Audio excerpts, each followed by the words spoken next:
Assalamualaikum warahmatullahi wabarakatuh.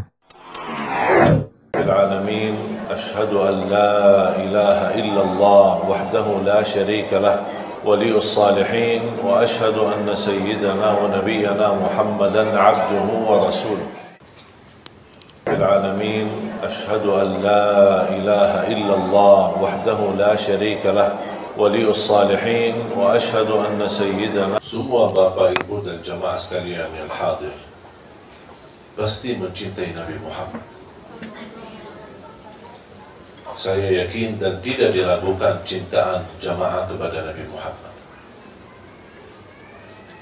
Tapi bukan itu yang saya harapkan, bukan itu yang saya tunggu.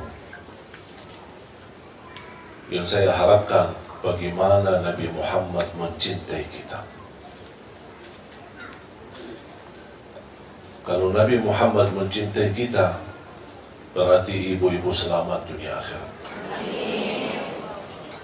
Terjamin dapat syafaat Nabi Muhammad, terjamin husnul khatimah, terjamin menjadi ahli surga. Karena tidak mungkin Nabi Muhammad mencintai seorang ahli neraka.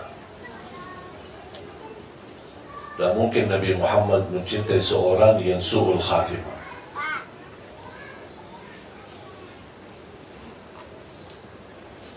Kita aja membayangkan sudah merasa tersentuh hati kita. Ini baru khayalan saja. Bahkan sebagian besar yang menangis.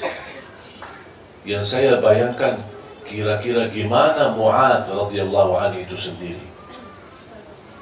Dia bukan menghayalkan atau membayangkan. Dia langsung bertemu dan langsung mendengar dari mulutnya Nabi Muhammad SAW. Hei Mu'adz, aku mencintaimu.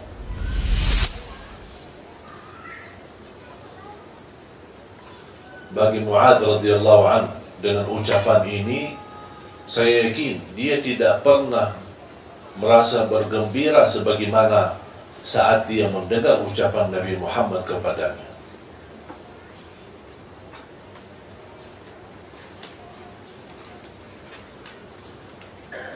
Dan termasuk Mu'adz bin Jabal, salah satu sahabat yang paling mengerti perbedaan antara halal dan haram.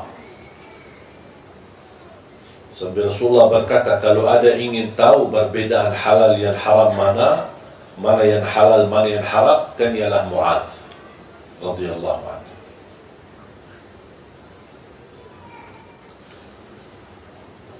Mudah-mudahan kita semua bisa bergabung bersama Nabi Muhammad di hari kiamat. Menatap wajahnya, bisa kita menghantarkan orang tua bertemu dengan beliau sebagaimana yang dilakukan oleh Sayyidina Abu Bakar radhiyallahu anhu. Sayyidina Abu Bakar duluan masuk Islam sebelum orang tuanya. Berjuangan lama baru dia bisa mendapatkan orang tuanya menerima Islam. Ketika orang tua berkenan menerima Islam dan ingin mengucapkan kalimat syahadat, Sayyidina Abu Bakar berkata, ayo saya bawamu kepada Rasulullah SAW. Ketika Rasulullah SAW melihat Sayyidina Abu Bakar aja lebih tua daripada Rasulullah dari segi umur. Tapi coba bayangkan, kira kalau Sayyidina Abu Bakar lebih tua, apalagi bapaknya Sayyidina Abu Bakar. Ketika Abu Bakar radhiyallahu anhu membawa bapaknya atau orang tuanya kepada Rasulullah SAW, Rasulullah SAW langsung berdiri dan berkata, hei Abu Bakar, kenapa tak kasih tahu kami, biar kami yang datangi orang tuamu.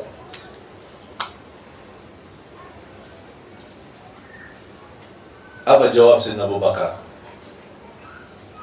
Kamu jauh lebih mulia untuk didatangi daripada orang tua saya. Coba betapa Nabi Muhammad mencintai, Sayyidina Abu Bakar mencintai Nabi Muhammad lebih daripada orang tuanya. Walaupun orang tuanya sakit-sakitan, cukup tua, cukup usia, tetapi tetap dia membawakan orang tuanya kepada Nabi Muhammad. Nabi Muhammad justru meminta, "Coba kalau anda kasih tahu kami yang datang. Tidak apa-apa, kami datang." Itulah tawadhu Nabi Muhammad sallallahu alaihi wasallam.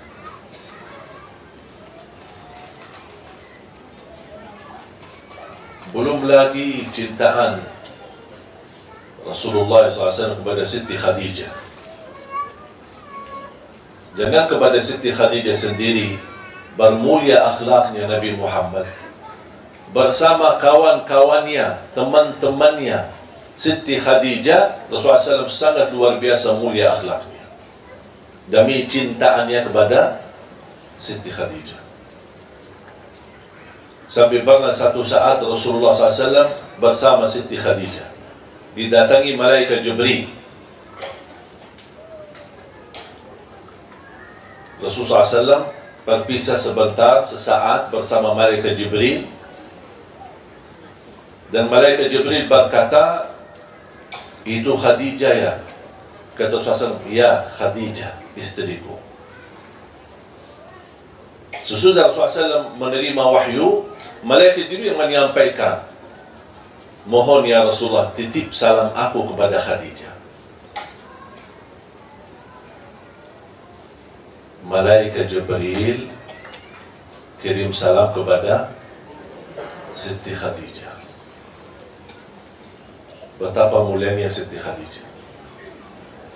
Pertama wanita yang memperjuangkan Islam di saat pertama wahyu turun.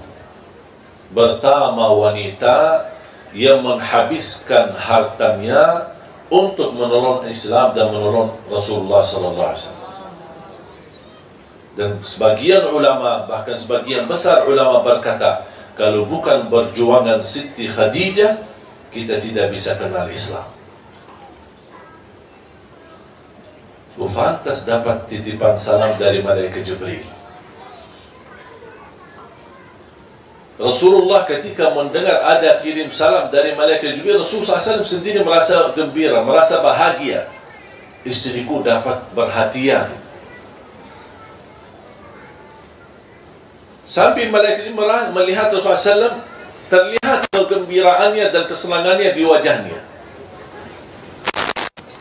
Sambil malaikat menyampaikan, senang dengan penyampaian atau titipan salam kepada Siti Khadijah.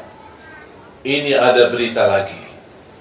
Sampaikan salam kepada Siti Khadijah dari Allah Subhanahu wa ta'ala.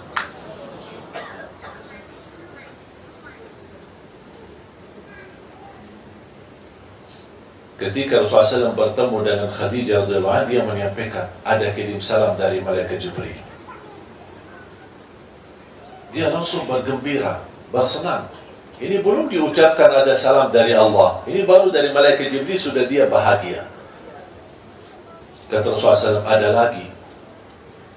Ada kirim atau titipan salam dari Allah untukmu. Langsung nangis Siti Khadijah.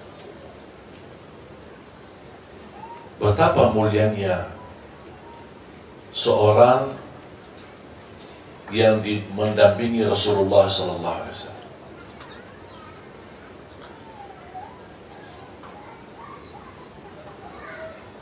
Belum lagi cerita cinta Nabi Muhammad kepada Aisyah radhiyallahu anha. Betapa luar biasa cintaan Nabi Muhammad SAW. Menurut saya, cintaan Nabi Muhammad kepada Siti Aisyah itu menjadi pelajaran bagi setiap generasi. Cinta sejati, cinta yang tulus, cinta yang ikhlas. Setiap saya baca kisah-kisah cintaan Rasulullah kepada Siti Aisyah, kita masih jauh. Masih jauh. Bukan manusia yang biasa yang bisa memuliakan seorang istri. Apalagi istrinya memiliki keturunan, memiliki anak-anak. Itulah cintaan yang menantarkan kata sakinah, mawaddah, warahmah. Cintaan yang abadi, cintaan yang hakiki, yang kita semua mengharapkan. Bukan hanya cintaan suami kepada isteri atau cintaan isteri kepada suami. Bahkan kita harap lebih daripada itu semua. Walaupun ini menjadi salah satu langkah kita mencintai seorang karena Allah, bukan karena kelebihannya, bukan karena hartanya, bukan karena jabatannya. Yang membuat cintaan kita hakiki adalah karena cintaan kita kepada Allah Subhanahu wa ta'ala. Aku cinta istri karena Allah, aku mencintai anak-anakku karena Allah. Itu yang membuat saya menjaga cintaan itu menjadi abadi. Sampai kita akan datang satu saat, kalau kita bisa menjaga cintaan kita semuanya karena Allah Subhanahu wa ta'ala, akan datang satu saat kita mendengar berita gembira dari Allah Subhanahu wa ta'ala. Apa berita gembira dari Allah bagi orang yang mencintai sesama karena Allah? Apa itu orang tua kita? Apa itu keturunan kita? Apa itu suami kita, istri kita? Inna Allah idza ahabba 'abdan nada malaika Jibril. Kalau Allah mencintai seorang hamba, Allah tidak mungkin bisa mencintai kita sebelum ada bukti cintaan kita, segala cintaan kita karena Allah. Istilahnya, mesti kita memiliki cintaan yang menarik perhatian. Seolah-olah kita berkata, ya Allah, lihatlah aku ini. Aku orang hamba yang mencintaimu, mencintai Rasulmu, mencintai suamiku, mencintai anakku, mencintai agama, mencintai salat, mencintai ibadah, mencintai Quran. Semua cintaan ini karenamu ya Allah. Bukan hanya ucapannya, tapi perilaku kita akan dapat balasan dari Allah. Kalau Allah mencintai seorang, Allah panggil malaikat Jibril. Ya malaikat Jibril, aku mencintai fulan bin fulan, atau fulana binti fulan. Aku mencintai dia. Cintailah dia. Malaikat Jibril ikut mencintai dia. Kalau malaikat Jibril sudah mencintai orang tersebut, dia menyampaikan kepada malaikat dan seluruh makhluk yang ada di langit. Yang kita tidak tahu berapa jumlah besarnya jumlah malaikatnya, berapa nabi-nabi dan rasul yang ada di alam yang kita tidak tahu. Malaikat Jibril menyampaikan.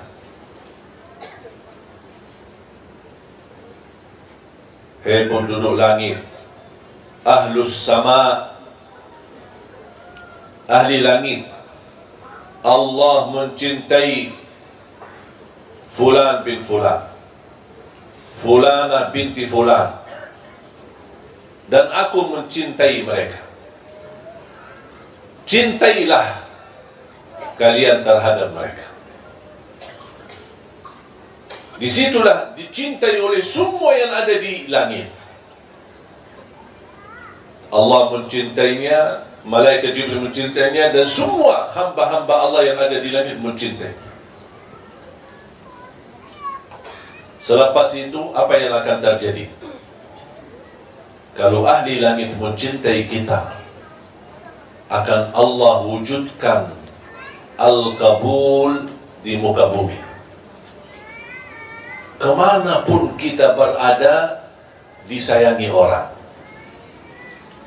disenangi orang, dihormati orang, dimuliakan orang, dimanapun kita berada, biarpun kita ke negeri asing. Dan kadang-kadang kita di salah satu tempat, misal lagi jalan sama keluarga, mungkin di tanah suci, lagi umrah atau haji, atau lagi di satu tempat, misal lagi jalan-jalan kemana, ada satu kejadian, tiba-tiba ada orang kita tidak kenal datang menolong kita, menurusi kita, menantarkan kita. Itu bukan sesuatu yang terjadi kebetulan. Mudah-mudahan menjadi tanda Allah mencintai kita. Makanya Allah menghantarkan orang yang mampu menolong kita. Banyak yang terjadi di muka bumi ini, ada tanda-tandanya, tapi tidak semua bisa mengerti tanda-tanda itu. Ketika pun kita memiliki kesalahan, memiliki kekurangan, dan kita mendapatkan ujian, jangan ada yang merasa Allah tidak mencintai saya lagi karena saya terus ujian, habis ujian, ujian lagi, selesai dari ujian, jatuh kepada ujian lagi. Justru itu tanda Allah masih peduli kepada kita. Yang Allah tidak pedulikan orang yang tidak pernah Allah perhatikan, menjadikan hidupnya sia-sia, menjadikan hidupnya sengsara, tidak pernah diuji, dibiarkan begitu saja. Dalam keadaan senang dibiarkan, dalam keadaan apa dibiarkan sama Allah SWT. Itu yang paling bahaya. Tapi ketika kita diuji, justru tanda itu Allah masih ingat sama kita. Allah masih ingin memberikan teguran, tapi dengan cara Allah, supaya kita bisa muhasabah diri, bisa lebih dekat. Barangkali selama ini kita lebih tergantung kepada makhluk. Allah ingin melihat kebaikan kita. Kita orang yang baik, orang yang mulia, tetapi kok kenapa selama ini masih tergantung dengan makhluk? Allah kasih ujian supaya ujung-ujungnya apa? Yang anda sebutkan bukan hei fulan, fulana, tolonglah aku, tapi tidak. Akan datang satu saat yang keluar dari hati dan ucapan lidah kita, ya Allah, tolonglah aku. Itu bisikan yang istimewa karena keluar dari tulus hati kita, ikhlas, dan itulah yang ditunggu oleh Allah Subhanahu wa ta'ala. Dan semakin mulia cintaan kita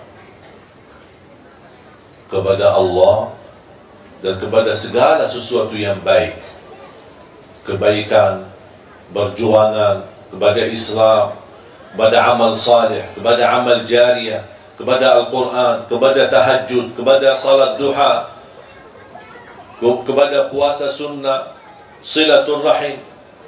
Cintailah amal kebaikan, bukan karena diperintahkan, tapi kita mau melakukannya karena aku cinta mendekatkan diri kepada Allah Subhanahu wa ta'ala. Kalau kita aja dekat sama raja, atau sama orang pejabat tinggi, atau sama orang yang mulia, kita merasa berbahagia. Gimana kalau kira-kira kita menjadi orang yang dekat sama Allah? Berarti doa kita diijabah, hajat kita dikabulkan, masalah kita diangkat, apapun yang kita hadapi akan diselesaikan oleh Allah Subhanahu wa ta'ala, karena kita termasuk golongan yang dicintai Allah. Dan mungkin Allah mencintai seorang, tapi Allah membiarkan begitu saja.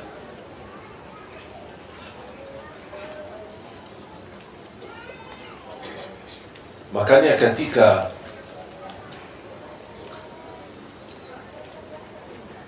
saya bersalawat,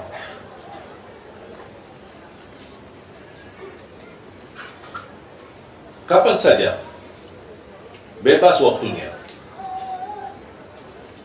Saya ingat selalu bersabda Rasulullah sallallahu alaihi wasallam di hadis yang diriwayatkan Imam Muslim,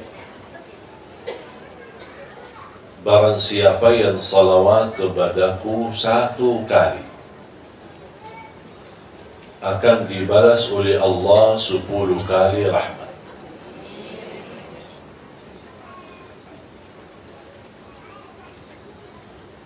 Betapa kita sangat membutuhkan rahmat dari Allah. Tahu tak rahmat? Apa? Kasih sayang. Mau gak disayangi sama Allah? berbanyalah salawat. Saya tidak menemukan amal saleh. Apa itu baca Quran, apa itu tahajud, apa itu puasa, apa itu amal jariah, banyak macam-macam amal saleh kan? Saya tidak pernah menemukan amal saleh yang lebih istimewa menjaminkan kasih sayangnya Allah kepada kita berlipat ganda selain salawat kepada Nabi Muhammad. Semakin banyak salawat, semakin tercurah banyak kasih sayangnya Allah kepada kita.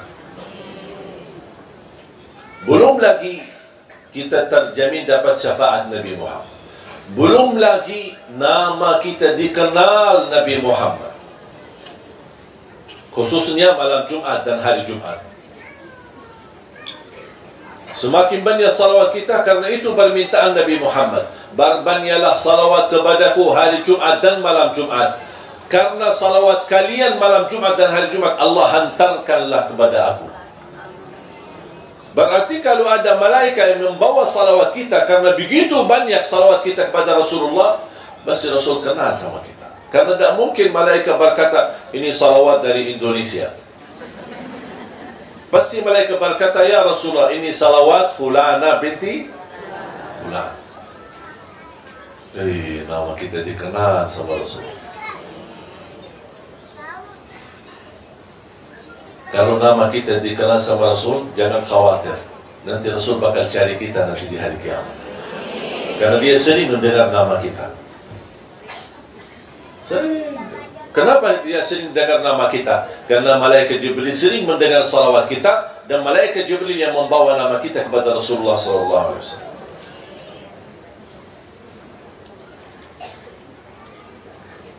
Makanya jamaah sekalian, jangan merasa bosan bersalawat. Sepanjang waktu, sepanjang saat, salawat menjaminkan husnul khatimah. Salawat menjaminkan rahmat dari Allah. Salawat menjaminkan syafaat. Salawat menjaminkan selamat dari kematian buruk. Salawat menjaminkan selamat dari kematian mendadak. Salawat menjaminkan selamat dari kecelakaan. Salawat menjaminkan terkabul hajat kita. Salawat menjaminkan kita dekat posisi kita sama Rasulullah nanti di hari kiamat. Salawat kita semakin banyak besar pahalanya di sisi Allah. Diangkat derajat kita, dihapuskan dosa, terkabul hajat, terjamin doa kita diijabah oleh Allah Subhanahu wa taala. Dan setiap saya melakukan amalan, saya selalu rasakan ingin meniru Nabi Muhammad sallallahu alaihi wasallam. Saya berpakaian baju dalam maupun baju di luar, saya selalu gunakan tangan yang kanan dulu baru. Kenapa? Sunnah. Terus ada lagi? Karena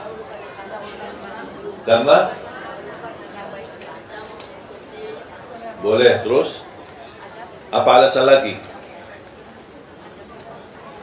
Karena diperintahkan. Karena setiap kebaikan dimulai pakai kanan. Ada lagi?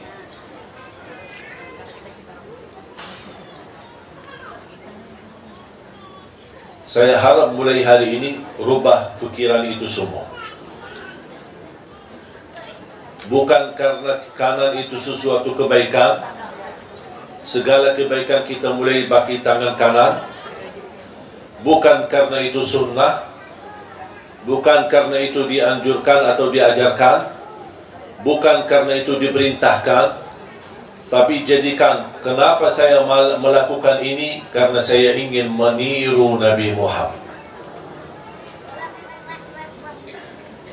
Rasakan itu.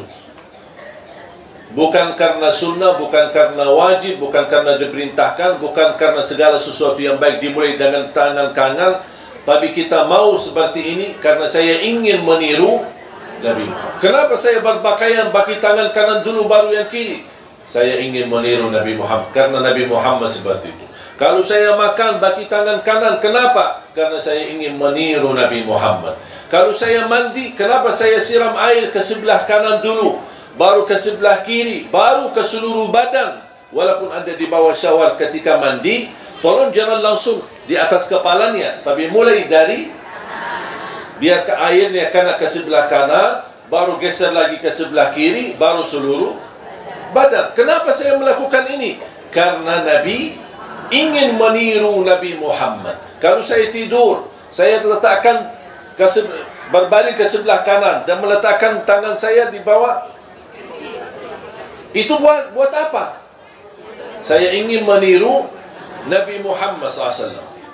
Saya masuk masjid, membawa kaki yang kanan dulu, baru yang kiri. Kalau saya keluar masjid, kiri yang dulu, baru yang. Kenapa saya melakukan ini? Ingin meniru Nabi Muhammad SAW. Ingat ya, bukan karena itu sunnah, bukan karena itu dianjurkan, bukan karena itu sesuatu yang baik, atau segala sesuatu yang baik dimulai dengan kanan, tapi saya melakukan ini semua karena ingin meniru Nabi Muhammad. Kos kaki juga berarti kita bisa membawa Nabi Muhammad dalam segala aktivitas kita. Walaupun hanya sebatas pakai kos kaki, saya ingat kanan yang dulu baru yang kiri, karena saya ingin meniru Nabi Muhammad. Bagi sandal, bagi sepatunya, kanan yang dulu baru yang ingin meniru Nabi. Bahkan termasuk anak-anak kita.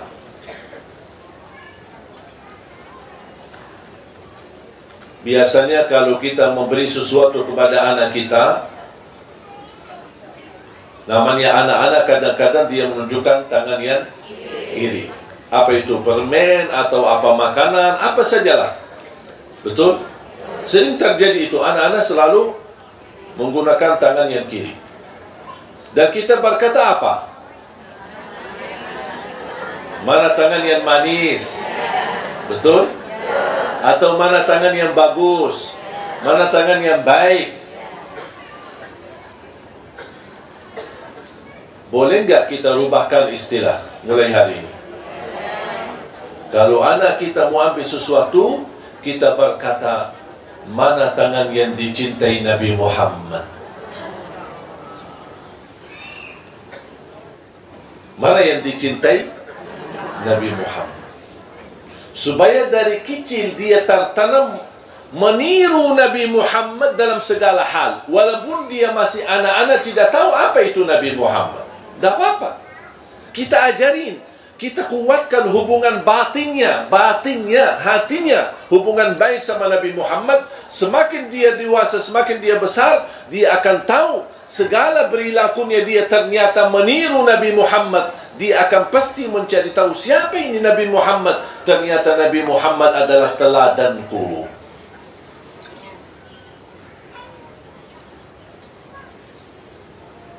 Kira-kira bisa?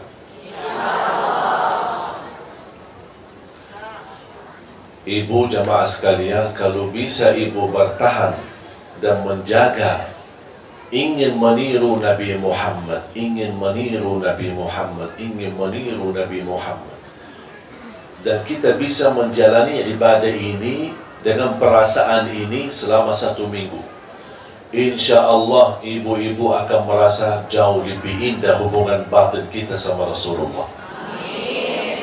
Akan terasa ketika kita bersalawat, ya Allah, selama ini saya salawat, tapi kok kali ini kok rasanya beda.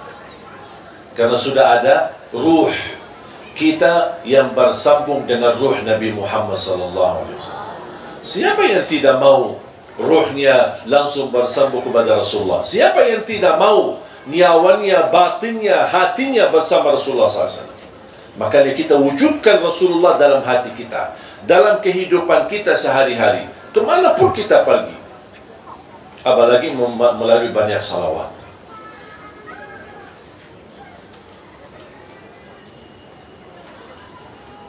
Saya akhiri satu cerita.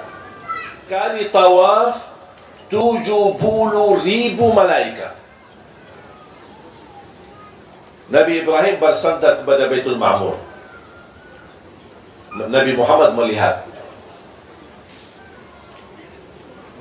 Dan setiap 70,000 malaikat selesai tawaf, bergiliran kan, ada malaikat lain.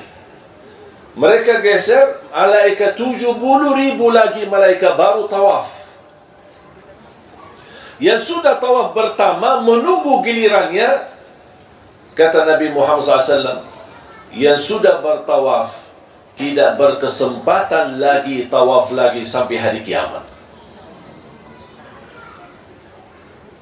Sampai hari kiamat menunggu gilirannya. Kenapa? Itu menunjukkan tanda apa? Tandanya, jangankan jutaan malaikat, miliaran malaikat yang sedang tawaf. Semuanya bertasbih, tahmid, tahlil, takbir. Disitulah malaikat Jibril hantar Nabi Muhammad SAW dan menyuruh Nabi Muhammad naik. Saya tidak bisa lanjut lagi naik. Kalau saya naik akan terbakar karena sudah berbatasan dengan cahaya Allah. Saya tidak bisa naik, kata malaikat itu. Tapi wahai Nabi Muhammad, kamu diizinkan untuk naik. Nabi Muhammad naik. Disitulah tercampur Nabi Muhammad, cahayanya Allah dengan cahaya Nabi Muhammad SAW. Ketika Nabi Muhammad SAW sudah di posisi yang paling istimewa, yang disebutkan Al-Maqamul Mahmud, yang tidak boleh didapati oleh selain Nabi Muhammad SAW. Makanya Nabi SAW minta didoakan. Coba, bukan kita aja minta Nabi Muhammad mendoakan kita, kita juga minta Nabi Muhammad mendoakan. Nabi Muhammad minta, doakan saya. Kok Nabi Muhammad minta kita doakan?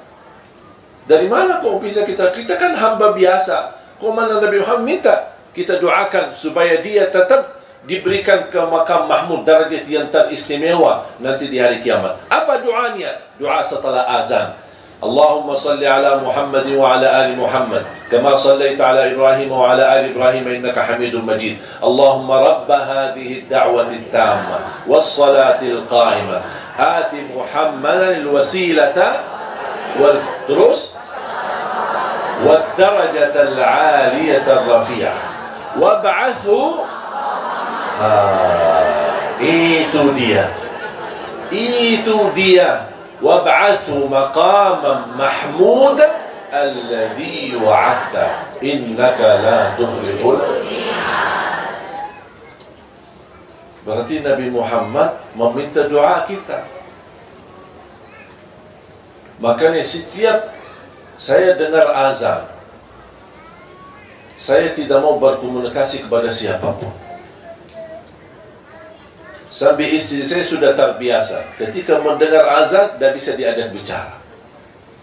Sudah tahu, saya harus mendengar, karena ada titipan Nabi Muhammad minta kita doakan. Dan saya mau menjadi orang yang berkenan mendoakan Nabi Muhammad. Walaupun saya tidak fantas, tapi karena itu permintaan. Kenapa saya melakukan ini? Bukan saya merasa diri lebih baik, tetapi karena saya ingin memenuhi permintaan Nabi Muhammad SAW. Coba 5 kali kita mendoakan Nabi Muhammad. Coba kalau kita termasuk orang yang istiqamah mendoakan Nabi Muhammad setiap habis azan, kira-kira dikenal gak Nabi Muhammad? Pasti dikenal. Makanya banyak orang menganggap ini memang doa biasa, kita semua hafal. Tapi pernah gak kita bawa perasaannya Nabi Muhammad yang minta kita doakan? Sallallahu liyal wasilah, memohon kepada Allah untuk aku wasilah. Apa itu wasilah? Wasilah itu adalah darajat yang tertinggi di sisi Allah untuk Nabi Muhammad SAW. Kan disebutkan dalam doa al-wasilata wal-fadilah.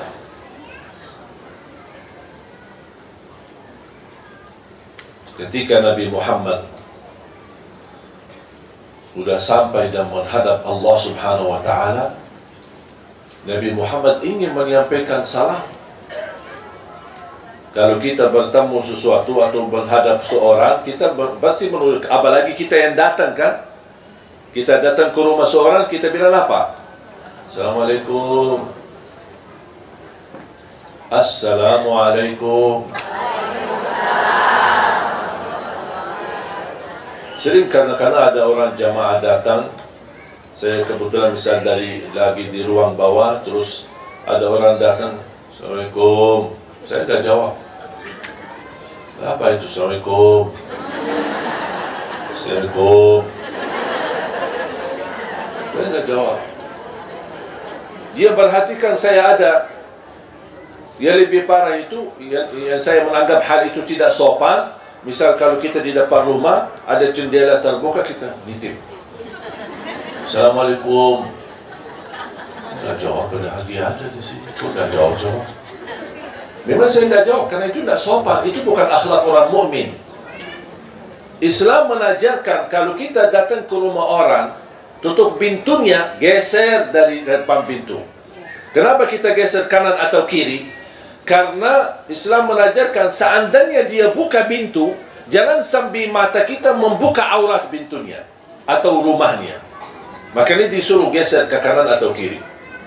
Udah kita Masya Allah begitu buka pintu, ada siapa di sini? Panjang matanya. Tidak sopan itu. Juga betapa mulianya Islam. Pandangan mata di rumah orang itu kita harus jaga. Tok pintu 3 kali dan ucapan Assalamualaikum. Assalamualaikum. Anak-anak juga diajarin. Akhirnya anak Assalamualaikum. Assalamualaikum.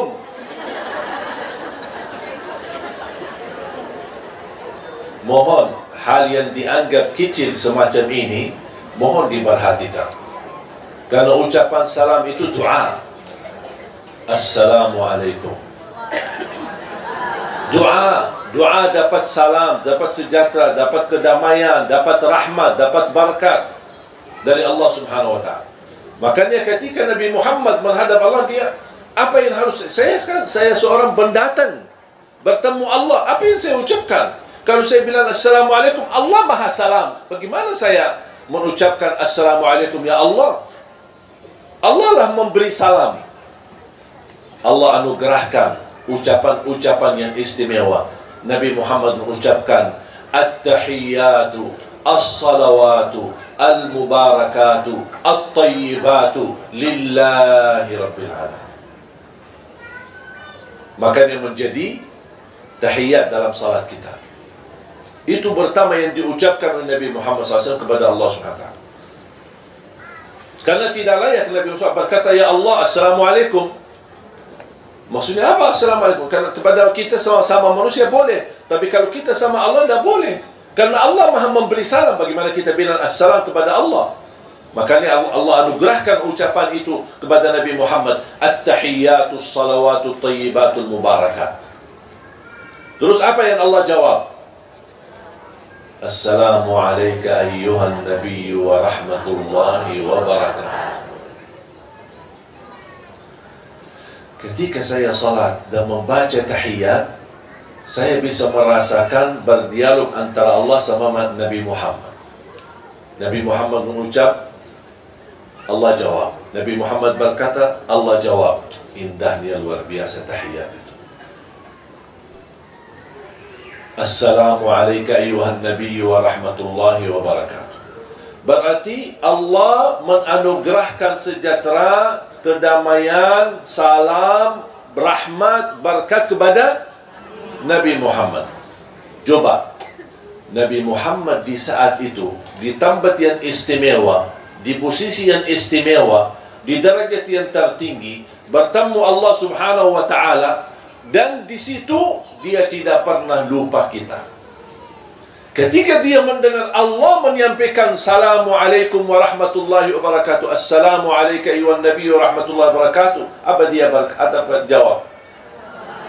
Assalamu alayna wa ala ibadillahis salihin. Ya Allah, aku mohon kesejahteraan buat aku dan semua hamba-hamba yang saleh. Malaikat Jibril karena posisinya tidak terlalu jauh mendengar bisikan ini. Ya Allah, betapa Nabi Muhammad sampai ingat hamba-hamba yang saleh. Ya Allah, anugerahkan salam, rahmat, berkat kepada semua hamba-hambamu yang saleh, termasuk malaikat Jibril dan semua. Ketika malaikat Jibril mendengar, fantas malaikat Jibril berkata, layaklah mu asyhadu an la ilaha illallah wa asyhadu anna Muhammadar Rasulullah. Itu pertama yang dianjurkan untuk kita baca dalam salat. Tapi ketika kita baca, tolong hayati apa yang terjadi di saat cerita itu. At-tahiyyatu salawatu adalah ucapan Nabi Muhammad kepada Allah. Assalamu alayka ayyuhan nabiy wa rahmatullahi wa barakatuh, ucapan Allah kepada Nabi Muhammad. Assalamu alayna wa ala ibadillahi salihin, ucapan dan permohonan Nabi Muhammad kepada Allah untuk dirinya dan hamba-hamba yang tidak pernah mau lupa sama kita.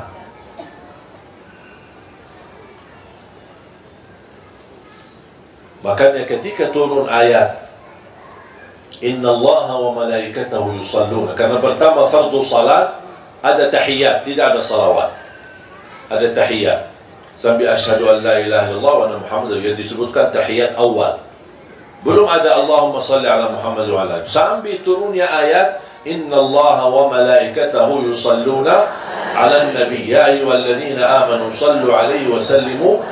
Di situ ada perintah, hei orang beriman, bersalawatlah kepada Nabi Muhammad dan bersalamlah taslima.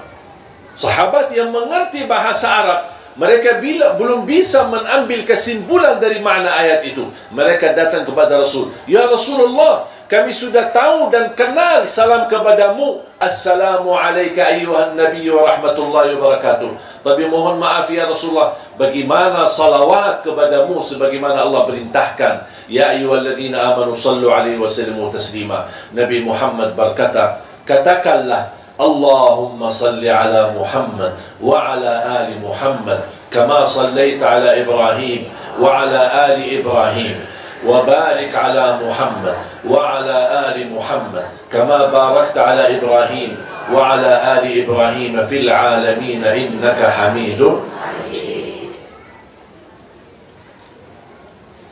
Faham bu?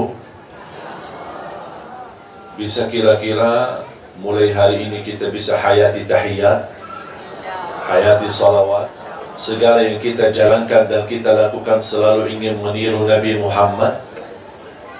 Mudah-mudahan insyaAllah membawa barakah bagi kita semua. Bismillahirrahmanirrahim. Alhamdulillahi Rabbil Alamin. Allahumma salli ala Sayyidina Muhammad wa ala ali Sayyidina Muhammad. Ya Allah, anugerahkan kepada kami hidayah agar kami mampu istiqamah di atas jalan yang lurus. Hidupkanlah kami dalam keadaan iman, wafatkanlah kami dalam keadaan Islam. Kumpulkanlah kami bersama hamba-hambamu yang saleh-saleh. Akhiri hayat kami dengan husnul khatimah. Ya Allah, kami mohon, angkatlah derajat kami agar kami mampu mencintaimu setulus hati kami, mencintai agamamu, mencintai Rasulmu, mencintai Al-Quran, mencintai semua hamba-hamba yang saleh-saleh.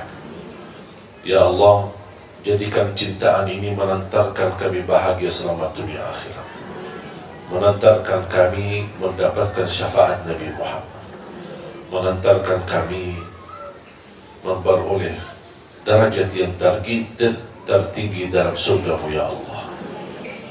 Ampunilah dosa-dosa kami, kesalahan kami, tutupilah aib-aib kami, dosa di masa lalu maupun dosa di saat sekarang. Kami mohon diampuni dan dihapuskan.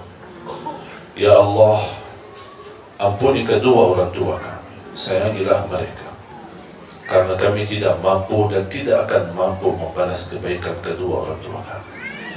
Anugerahkan kepada orang tua kami kemuliaan di sisi-Mu dunia akhirat. Anugerahkan kepada kami keturunan anak dan cucu saleh-saleh, anak dan cucu penghafal Al-Quran.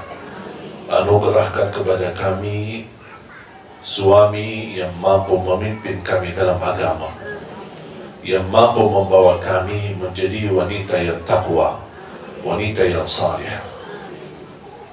mampu menjadi imam yang bertanggung jawab. Birahmatika ya arhamar rahim. Anugerahkan ya Allah kepada kami rumah tangga sakinah, mawaddah, warahmah, bahagia selamat dunia akhirat. Ighfir lana walil muslimina wal muslimat wal mu'minina wal mu'minat al ahya'i minhum wal amwat. Jadikan pertemuan ini membawa ilmu bermanfaat bagi kami. Berikan kepada kami kemampuan istiqamah untuk mengamalkan. Ya Allah, atas izin-Mu kami bersama-sama kumpul di Masjid Bani Umar ini. Berilah kepada kami ya Allah anugerah-Mu untuk bersama-sama bertemu kembali di dalam surga-Mu ya Allah bersama Nabi Muhammad sallallahu alaihi wasallam. Rabbana taqabbal minna innaka antas samiul alim wa tub alaina innaka antat tawwabur rahim. Rabbana atina fid dunya hasanah wa fil akhirati hasanah wa qina adzaban nar. Wa sallallahu ala sayyidina wa nabiyyina Muhammadin wa ala alihi wa sahbihi wa baraka wa sallam. Walhamdulillahi rabbil alamin. Semoga bermanfaat yang sudah subscribe. Semoga diberikan kesehatan dan keberkahan. Wassalamualaikum warahmatullahi wabarakatuh.